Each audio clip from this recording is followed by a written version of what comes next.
guys.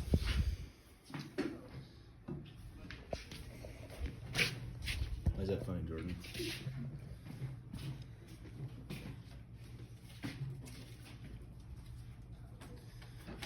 Alrighty. Well, you guys happen to have younger siblings? Well, if so, you've seen car seats being used every day, and if you're like me, you probably ask yourself, well, how does it work?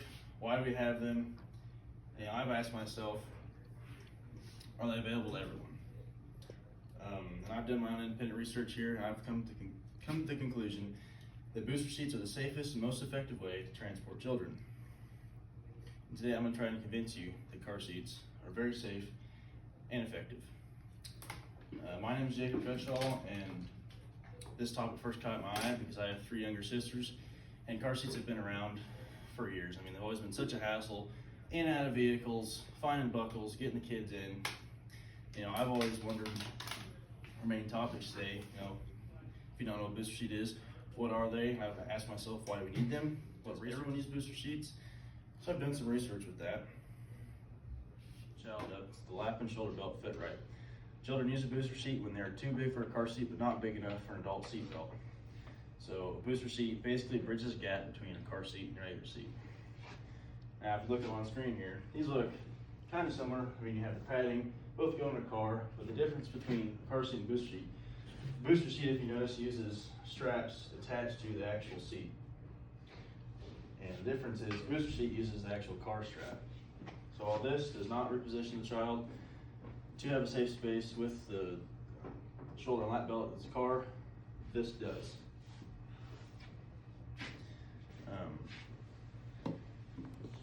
So it kind of summarizes that. 2 differences: booster seat uses the strap, car seat does not. Yeah, and why is that important? The booster seat makes sure the lap belt rests on the child's lap over the strong hip bones and over near the soft belly. The booster also makes sure that the shoulder belt rests between the child's shoulder and neck. You know, if you're in a car accident, you have to stop quickly. If you just have the car seat belt that's over their belly, you know, that belt is going to go into their stomach, you know, crush their stomach, break bones. It's not going to be a good thing for them. Same thing if, you know, a kid's in a car seat, not a car seat, but without one, and the belt goes over their neck, you know, very sensitive area, it's going to break bones and potentially be fatal. You know, goes along with why we need booster seats: prevent injury or potential fatal injuries, protects soft stomach areas, and protects the vulnerable neck.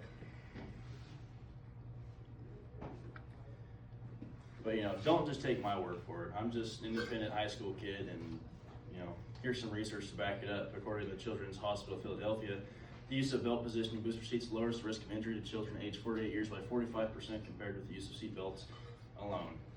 Now that is almost 50%. So those numbers mean if your child is in a car accident with a proper car seat, their chance of being injured goes down by almost 50%.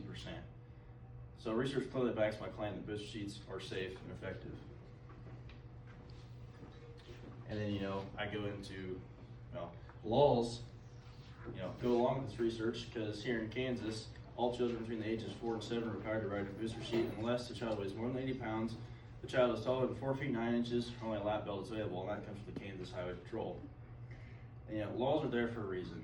I mean, laws require, you know, politicians to agree, legislation. You know, we all know how hard it is for politicians to agree, so if they're legislating this and they think it's important, it must be pretty dang important. You know, at this point, you may be having questions. You know, well, if they're so safe and effective, they must be super expensive, right? Well, I tell you, no.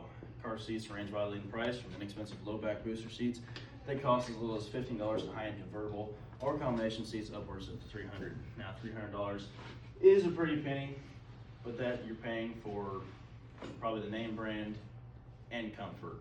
I mean, they all have to meet the same safety requirements, whether it's $15 or $300. They can't be sold, you know, not working, so you're paying for a name. And the next question, you know, to kind of go against my argument, that booster seats are safe and effective. What if they still can't afford a booster seat? Well, I found that Safe Kids Coalition provide booster seats at free or reduced price. You know, and I think that's really cool. People helping people. So, in conclusion here today, I showed you why booster seats are safe and effective by explaining what they are and how they work. I presented professional research, showed you a law in place here in Kansas, and I showed you how accessible booster seats are. So the next time, or not the next time, so if you know a couple that is nervous about their baby going from a booster seat to a car seat, you can put their fears to ease by explaining to them that booster seats are very safe and effective.